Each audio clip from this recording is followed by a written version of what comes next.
I'm Dorothy Bullitt, past president of Seattle 4, 2001-2002, and I'm a senior lecturer at the University of Washington. Mark Wright, our president, is in Tacoma covering a funeral of a police detective and police deputy, and so he can't be with us today. When he asked me to fill in today at this MeToo focused meeting, my first reaction was fear, and I wanted to head for the hills. I was tempted to decline, too much risk, too much potential to offend or disappoint, but I agreed because I love this club and I care about this issue, and I'm proud of Seattle 4 and everyone who came today for wading in. Wherever you are in this spectrum of Me Too, coming today took courage. So let us explore Me Too together. It's complicated for everyone. There is a big gray area between the obvious extremes of Harvey Weinstein type abuse and the occasional false claim. There are also behavioral norms that have dramatically changed over the past few decades, even more during the past few months. We're not going to figure it all out today, but maybe we will gain some insight and grow. In a few minutes, Natalie Brand of King TV, with her carefully selected panel, will help shed some light on this tricky, topical, yet timeless issue. As Mark mentioned last week, there will be an opportunity later today, after the main program, for those of you who feel comfortable to stand up if you have been, men as well as women, members and visitors alike, if you have been sexually harassed or sexually assaulted at any time in your life, but only if you're comfortable. So now to tradition. It's a Rotary tradition to begin with an invocation and a song. Here today to deliver the invocation is Nancy Cahill, and followed by Don Murphy, who will lead us in song. When the song concludes, sit down. There have been many quotes in the last week of great speeches and sermons of the Reverend Martin Luther King. One appropriate for today is the following: our lives begin to end when we become silent about things that matter. Please pray with me. Heavenly Father, each day is a gift from you. Give us the wisdom to live each day fully and to treat all those in our midst with respect, compassion, dignity, love, and fairness. As Rotarians, we can model the four-way test as a 100-year-old template on how to act justly and humbly with all whom we encounter. May we always be mindful of this truth. Amen. One other announcement about an upcoming service event, which is this Saturday, Wellspring Baby Boutique, 9:15 to 11:30. Information in the totem, but that's an opportunity for family and friends to participate. Before we move to the Me Too program and I introduce our program leader, I'd like to share a short story. A few years ago, as I moved around my university classroom, posing questions to students and holding forth, I noticed a beautiful wavy head of hair on a young man. And as I passed by on the way to the podium, I patted his curls. As I looked out at the class, I suddenly realized with horror what I had just done. What possessed me to do such a thing? I immediately apologized to the young man and his classmates, and everybody laughed. But in the weeks that followed, I wondered, did I offend him? Will he file a grievance? He didn't, and all was well, but I kept thinking about what I'd done and asked myself, when you were a student, would you have stroked an unsuspecting teacher's curls as you walked past him in a classroom? Of course not. When you were a young trial lawyer, would you have stroked the judge's hair? No. Gradually, I came to realize that my position, my experience, and a level of success had given me such self-confidence that I could casually, inadvertently, pat that young man's hair. In a position of power, I could do it, but I would never have done it without power. In the years before I had any real professional power, I was often sexually harassed. And in junior high and again in high school, I was sexually assaulted. But once I gained power, the harassment essentially stopped, other than the ever-present catcalls on the street, which were oppressive in my 20s, and now I say, oh, thank you. So what was harassment became something else. But men treated me graciously, sometimes flirtatiously, but with respect. Virtually all my women friends have been sexually harassed, many sexually assaulted. So have some of my men friends, both straight and gay. Their stories, like mine, always involved not innocent flirtation, not a bad date, kind of a mismatch, but unwelcome attention, clearly unwelcome attention, and a disparity of power. Nearly every day we read in the news stories that reinforce this observation. So it is real, but it is also confusing because of that large, treacherous, gray area between the extremes of Harvey Weinstein level abuse and false claims. So let's turn to our program and gain some insight and open our hearts.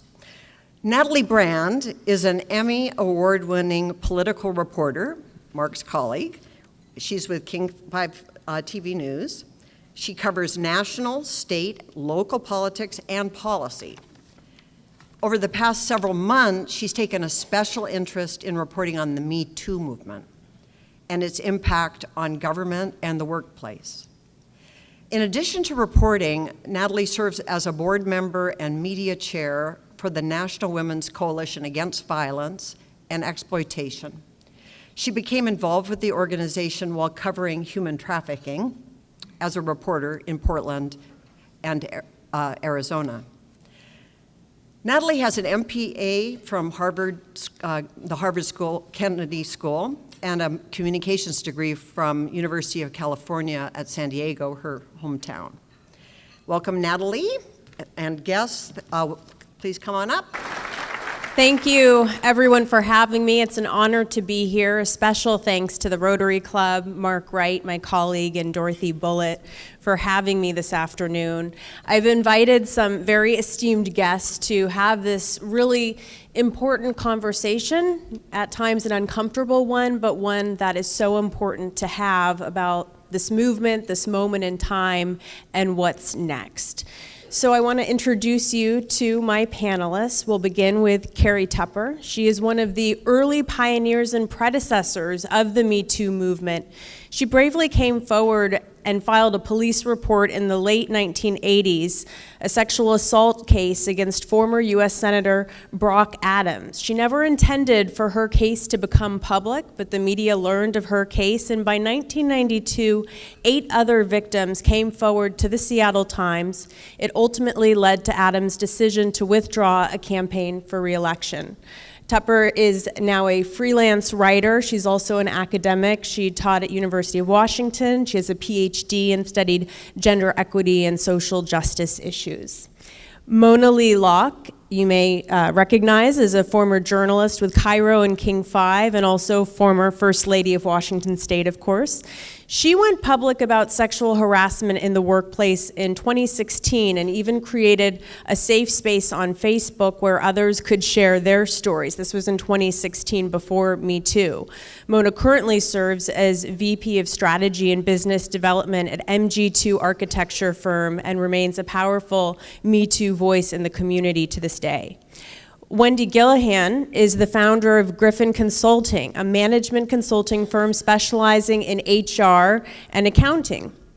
As an HR specialist who's also a survivor of sexual assault herself, she's been a very valuable resource for trying to understand how workplaces can and should change, what's realistic and what's not. Wendy has also served as chair of both the Seattle Women's Commission and Labor Standards Advisory Commission, and has consulted on policy issues including gender wage equity.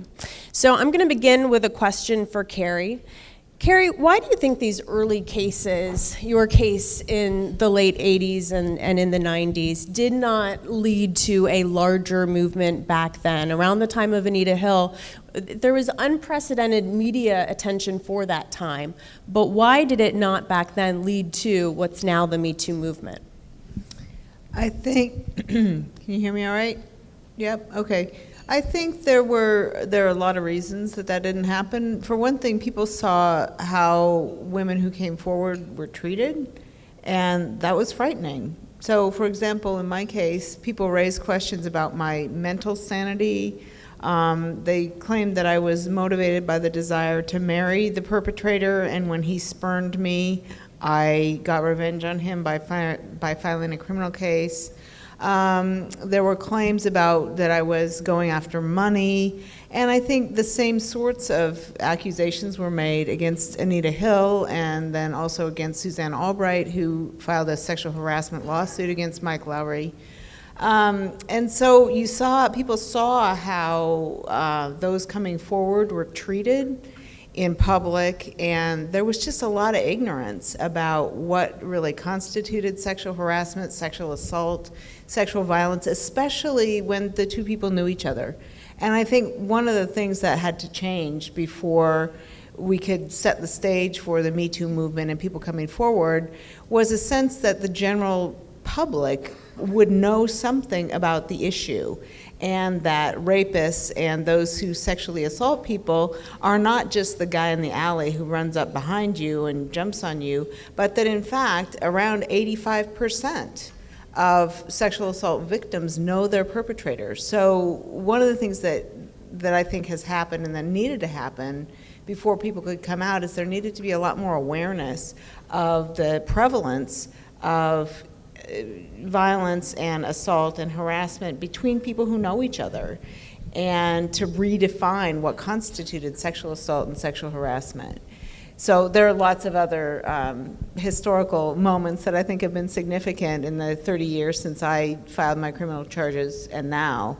But I think it's a combination of developing, and also there's the reduction in the taboo. It's just much easier to talk about sexual matters, sexual issues, sexual violence. There's, Law and Order starting in 99, I think it was, 1999, had one of their episodes was on the Special Victims Unit. So there's just a lot more out there in public culture now about sexual violence, sexual harassment, sexual assault. Than there was, and that has enabled people to come forward in larger numbers. Mona, you went public about sexual harassment in the workplace in 2016. Why did you decide to come out then, and why didn't you come out earlier? Well, just to start out and kind of piggyback on Kari's point about shaming the victim, I think a lot of that goes on, and especially if there's a power differential. The last thing you want to do as a woman in a workplace is come out and speak out about it, because chances are you're not going to be at that job for very much longer. So that's kind of why I never spoke out before. And the interesting thing is the first time I was sexually harassed, and I had written an op-ed in this, that was published in the Seattle Times, because it's a series over the years. And for me, it was my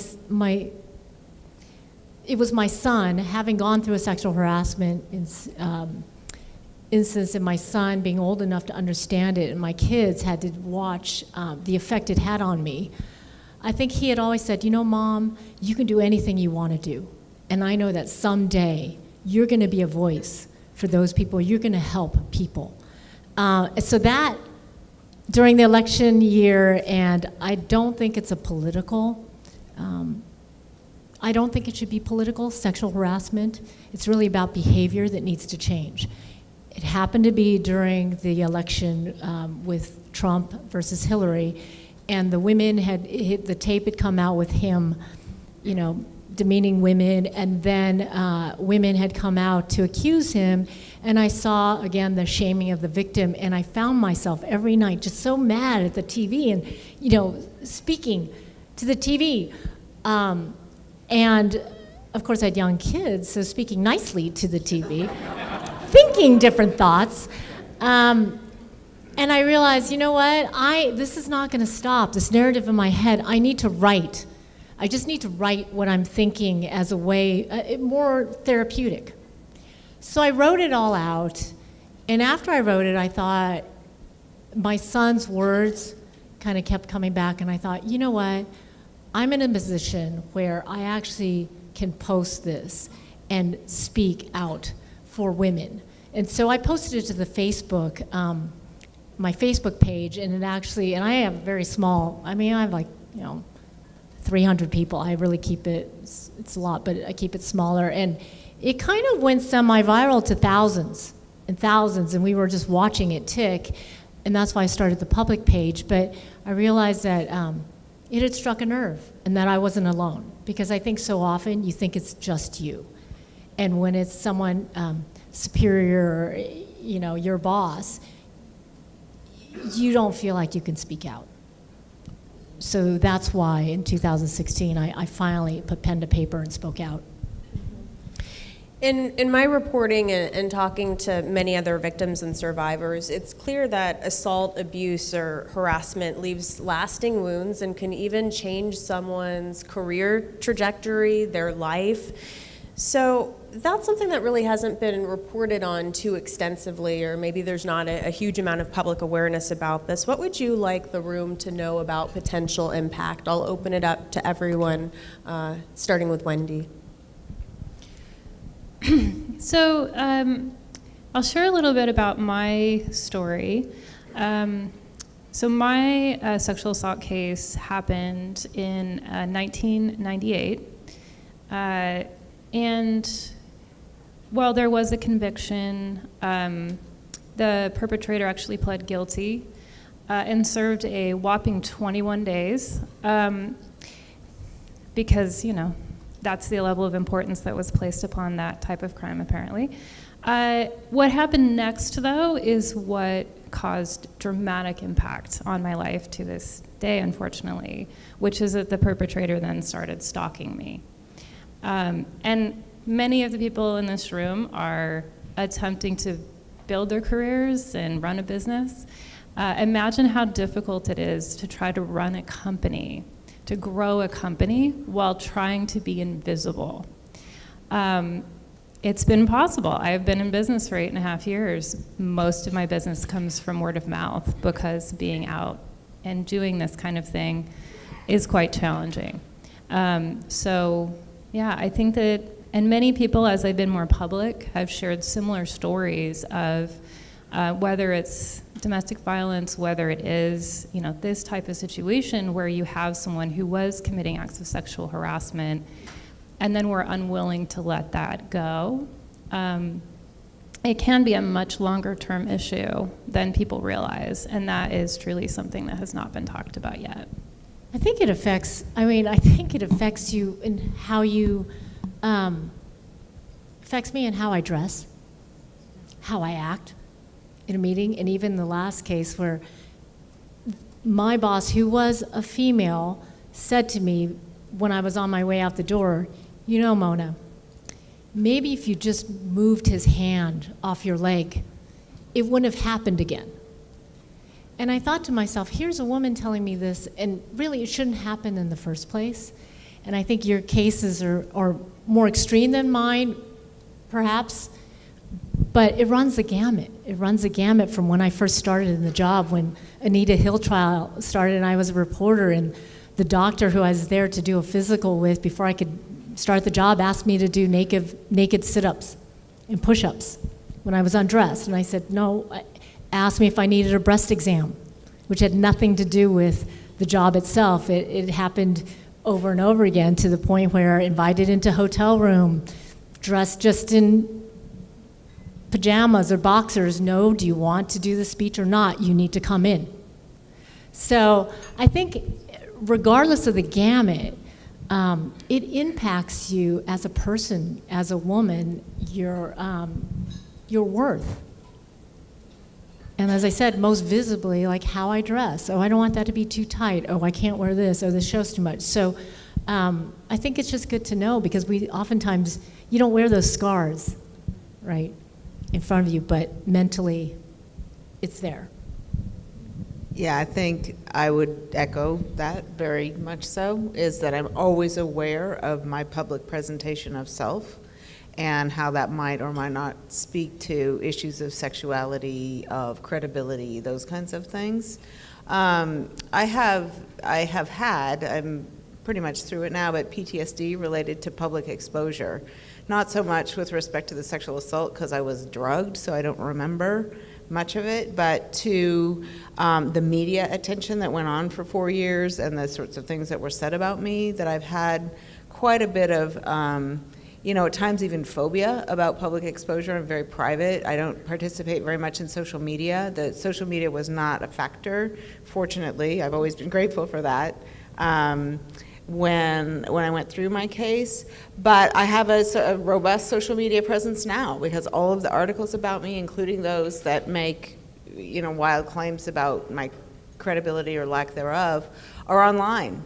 And so when I develop relationships with potential clients, when I have I'm in a career change, I'm no longer an academic by choice. So when I look for work, because I started looking for full-time work recently, it's out there. And people will know more about me than I know about them. And on deeply personal matters, they can visualize somebody groping me, for example, all of the things that I said. And that is, they say knowledge is power. Well, people have a certain amount of power just by the knowledge that knowing about me and personal details about me gives them. And that's something that you live with every day. I wouldn't change it. I wouldn't go back and not file criminal charges. But you can't ever really know the full scope of how that's going to impact you until you're in a situation moving forward. And so it never does go away.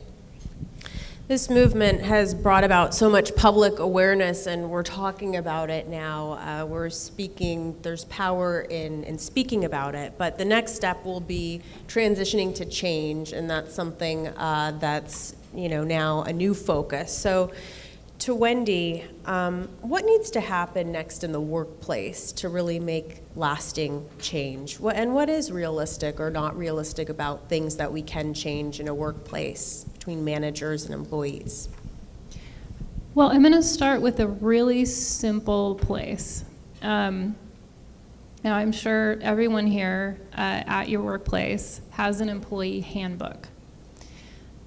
And in most cases, there is something in there that has usually just the copy and pasted clause about sexual harassment, but it doesn't really speak to the workplace itself and how that company intends to address that type of problem. And I really think that that's where it needs to start, is what messaging is being given from the first day of work about what happens if something like this occurs. What are your options? And not just what happens if it happens at the workplace itself. I think really to see change in culture, we need to acknowledge that if someone is the victim of sexual assault outside of the workplace, that it will impact their work life, and how as a community and as employers we can be supportive. So I think just starting really simple. What does it say in your handbook? And is your handbook actually instructive about contributing positively to this topic? Because I'm guessing probably no, and I've seen a lot of company handbooks. Aside from the handbook, we're hearing a lot about trainings, whether in Congress or even in the state legislature in Olympia. There's a new focus on new mandatory trainings, which have been around. So is that helpful? Does the training need to change? Yeah, so in anticipation of this, I talked to a couple of men in my life who work for large companies. I wanted to get a sense of, what messaging are they receiving in sexual harassment training? And what I kept hearing was that the training is really focused on avoiding litigation. And while important, that doesn't get at the root of the problem. You really have to talk about some of the things that have been mentioned by my fellow panelists related to those power dynamics, and also why are these things damaging? Why is it better to have a work environment free of this type of issue? It may seem self-explanatory, but clearly it's not. And I think that we need to be having those kind of conversations in the trainings for them to be effective. I think as employees, we need to feel safe. And what I learned was HR is really there, in my experiences, to protect the company. And we go into it thinking they're there to protect the employee. In one instance, I had consulted with an attorney, and he told me not to say anything to HR. He said, because it will become a he said, she said, and you will lose because you have less money. So I think for those who have companies out there, it's really sending the message to the employee that, you know what, if you complain, regardless of who it is, you will be supported. It's for the company to really believe that that is a value we care about, not just about a reputation, and not just about getting rid of the problem. I think these days, there's so much awareness that I think there's a gray area where probably, I'm guessing that a lot of men and women are saying, well, I don't know, where is that? When do you cross the line? What does that mean, right? Because there are the extreme cases that we know, the assault and all, but then there's the comments that might make someone uncomfortable. It's the, like Pence had said, he wasn't going to lunch with a woman without another person being there, right? I mean, I guess, whatever makes you the most comfortable and would make sure that you are, you have your boundaries. But I don't think it needs to be that extreme. I think it really becomes discussion into what is comfortable, what's not comfortable. Making comments about women, if you're their boss, about their looks, are probably not comfortable for the person. And I think it has to be from that lens. I think it's also important to remember that we have allies in lots of places. And, in my case, I had my dad and my brother, they were great allies. And so I think it's very important not to paint all men with the same broad brush, and to remember that men are allies, and men have been allies to women. I've spoken up for them, they've supported them throughout the years. And so it doesn't need to be, this doesn't need to launch a gender war in order to be able to talk about some of what has gone on historically. I think I would see the next generation as being a great source of hope. Mona and I both talked about our sons. Well, I didn't talk about my son, but my son is very aware. He's confronted his friends in the context of a drinking party about whether they were too drunk to have sex. I think that the sorts of education efforts that are going on college campuses, and even earlier than that, are very positive and hopeful that as the next generation of young people grows up, male and female, they will both have a mutual sense of tackling this together. And it's important that men are part of the solution. And absolutely, and they have been part of the solution and will continue to be. Absolutely. So I want to leave plenty of time for audience Q&A, but I'm going to invite Dorothy Bullitt back to launch the conversation. Just a quick invitation. Anyone who is comfortable, male or female, who's been at any time in your life sexually harassed, stalked, or sexually assaulted, if you feel comfortable, would you please stand to help make a visual point?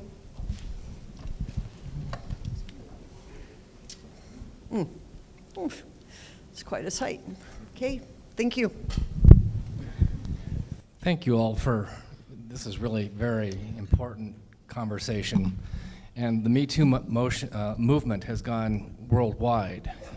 And recently in France, the actress Catherine Deneuve was highly critical of the MeToo movement as going too far and invading the privacy and avoiding due process when there are claims that may be right on the gray area. What would you say to Catherine Deneuve and those who are critical of the MeToo movement going too far? So I have a story I'd like to share related to this. It doesn't directly answer your question, but I think it speaks to it. I worked for a manufacturing company, and the time clock we set up, it had to be attached to a computer. This is a computer that everybody in the company had to use. We had an employee who felt that it was appropriate for him to change the wallpaper on the computer to be porn. But the next part of the story is why I want to speak to this, because I think that what she had to say is about the same thing. He told me that I did not have the right to remove the pornographic images because I was violating his free speech. And said, well, they're only pictures showing breasts, so even though they're graphic sexually, so you don't have a right to be offended. My point is that to him, I was impeding on his rights. And I had to gently and respectfully explain to him why he was creating a hostile work environment for his female coworkers. I think it's a very uncomfortable thing. And it was a manufacturing environment that was very male-dominated. We were having to ask people to change their behavior that had been part of that culture in that company and that industry for a long time. So I think it's a process. I agree. I mean, I think you have to disrupt the space. And I think that, I wouldn't disagree with her that can we go too far? Absolutely. Absolutely. And I think that's why we all have to come to the table and have a conversation. Because it's all interpreted by, every one of us will interpret it differently. To your point, I was in a job where I was in a cubicle and my back was facing my boss who had a glass window and a desk. And one day after the holiday party, he put a picture below on the side of his table, so it was facing me. Every time I turned around and looked at it, of us dancing at the holiday party, except we weren't dancing. I was dancing with someone else, and someone framed it to look like us. So would you say, everyone saw this picture. No one said anything, including myself. And this was during the Nita Hill trials, where we were covering it. So I think a lot of it also, in terms of awareness, is there have been people that come out and support, yes, I support Me Too, but you're not self-aware in terms of, is something I'm saying making you feel uncomfortable? And I think sometimes it can not be meant to make you feel uncomfortable. I mean, I'm a violator too. I mean, we've all laughed at jokes. We've all participated. I grew up with two brothers. I was a tomboy until it happened to me. And then I realized the impact that it has. So I think it's just that sensitivity and that awareness and the communication of talking about it. At work, I had met someone and he's like, yeah, I'm the hugger, but you know what? Tell me if it makes you uncomfortable, right? That's the type of conversation that needs to go on so that we're very clear about our intentions and our actions. Yeah, I would agree. More conversation is better than less. And I think it's important for people who have differing views and who want to raise questions about whether all of the behavior that has come to light in the recent discussion of Me Too is equivalent. And I think it's not equivalent. It's important to look at empirical distinctions between things that happen between people and things that happen to people. It's important to look at power disparity. It's important to look at how much a victim or an alleged victim of a sexual wrong how much that person has a right to speak out about it. And so I think it's important not to paint all behavior with the same broad brush, to keep in mind that nuance matters and that we need to keep talking about this because we're clearly in a stage of change in our sexual morals, beliefs, and capacity to talk about relationships between the sexes that we're not going back from. We can only move forward from here. I'm sorry, can I add that also I agreed with Kari when earlier she was saying it starts with the younger generations. Like, we kind of grew up, our parents, our grandparents, we all grew up with a different type of culture. And I think nowadays when we see all the outing of people, we are putting new standards in a way on past behavior. But I really have hope that the generations to come will be more aware and more conscious and more sensitive to it. And I think it starts, people have asked me, where does it start? You hear about college where the statistic is 1 in 4, 1 in 5 women are assaulted. It has to start at home. So I would just say, if you have grandkids, if you have kids, that discussion has to happen, right? And it really is changing the culture and changing how we think about the jokes that we tell and how we treat women and men in the workplace. I'm interested in talking about emotional maturity and just my own experience as a male with education in engineering, working in a male-dominated profession most of my life, and being a relatively emotional character. The sense that that I have that the whole society is shifting from a sort of male conquer the earth kind of mentality to a more female, feminine type of nurture the planet sort of overlook. And we're we're in the middle of a huge transition. And the men, speaking as a man, I often feel that I'm lacking in my own emotional maturity when I feel connection to another person. I want to be close to that person, but I don't know how to manage my own feelings about that person. And I'm particularly interested in a number of my friends, and now including you, that have had stalker experiences where clearly the stalker just had no ability to see anything other than their own feelings. So anyway, I just wanted to ask you to talk about how do we get men to become more emotionally mature while we're helping the women to speak out.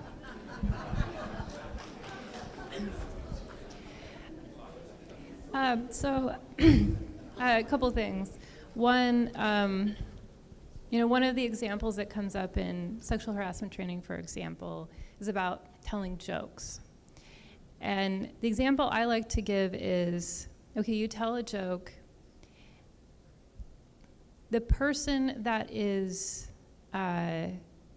enjoying the discomfort of another is very different than someone who tells a joke, realizes the other party is uncomfortable, and allows the discussion to change. That's an incredibly important distinction. And I think that men need to hear, because it gives a sense of agency in being an ally. And I will also say, with my stalker situation, there is no question that what is done is an intent to harm. It isn't just that he's focused on himself, quite the contrary. He will, in the past, monitor internet activity. He took quite an issue with the fact that I was appointed to the Seattle Women's Commission, and attempted to keep me in a state of fear as a result. It's that celebration of someone else's discomfort or harm that is something that I think men can be an ally in helping spot and helping squash.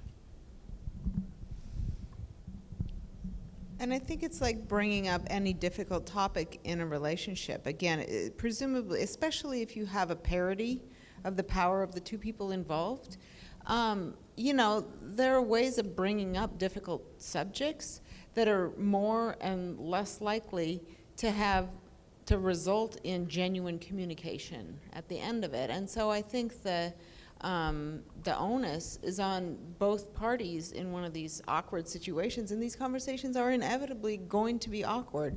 But if people can sort of step back and say, okay, can I hear what this other person is saying? Am I really listening to how this person feels about my behavior or about the behavior of somebody else that they're trying to describe? So it seems to me that, as with any difficult issue, listening is really key, and trying to suspend your immediate defensive reaction is also a necessary step toward growth and progress in discussing any difficult issue.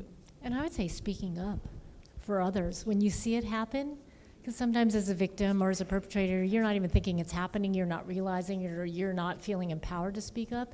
If you see it happen, I don't care however you do it, take the person aside as a friend. Hey, you know what, you might want to, cut that out because that could be offensive. I don't care how you approach it, but speak out, because the behavior is not going to change if we're not called out on it or made aware of it. Yeah, bystanders and peers are key to social change. So I have a question over here from Lauren Domino.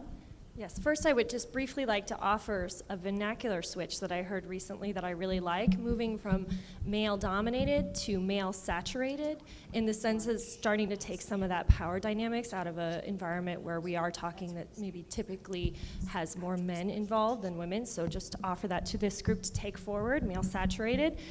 My second question would be, how do we ensure the MeToo movement is not a flash in the pan? I think we all agree that this is something that needs addressing. This is something my mom's generation was working to address, and her mom's generation. So how do we ensure the policy and the practice get in place so that we really are maintaining the forward momentum of this movement? You don't have a question. I heard your question, but I'm wondering if any guys have a comment or have some input or feedback into how we can change this culture. This isn't easy to stand up. When this started happening and the news started happening, it became clear to me this is a good time for men to listen. And then I wondered, when do we have the conversation? So I really want to thank you. This is hard. I really want to thank you for emphasizing that today. And if there's one thing that helps it happen, is when you say, I want to have the conversation with you. I don't just want to have you listen. That I do want to hear how you experience it. This feels unsafe. It doesn't feel unsafe because Harvey Weinstein did horrible things. It feels unsafe because there are other stories about misunderstandings that are treated the same way. So being able to talk about that helps the conversation. And I won't start it. I may start it with friends, but I won't start it because it's my time to listen. You get to say when the time is to have the conversation. So. That's helpful, thank you. I want to just say one quick thing about that. I actually think we're past the point of no return on Me Too. I think that we're in a new era, and that doesn't, it doesn't mean there won't be a backlash, because I think there's a backlash. I think that any social movement deals with opposition, and that the opposition and the questions about the movement can actually make what's going on more powerful and more effective in the long run. But we need to embrace the questions that are being asked rather than shy away from them or condemn the people who are asking them. Thank you so much. That was a powerful way to end it, so I will turn things back to Dorothy. Thank you.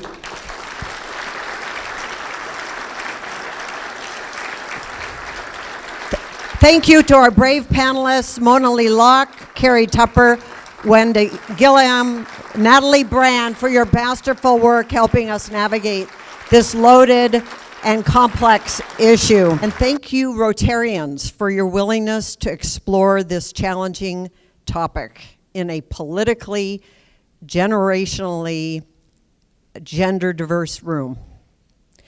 That's brave, and that's important. Me Too marks an important shift. Though it may feel adversarial, it's not about women versus men.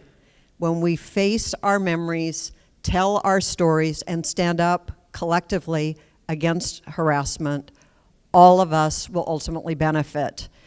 In order to affect real change, we need to go forward together with a sense of mutual dignity and respect. Think four-way test.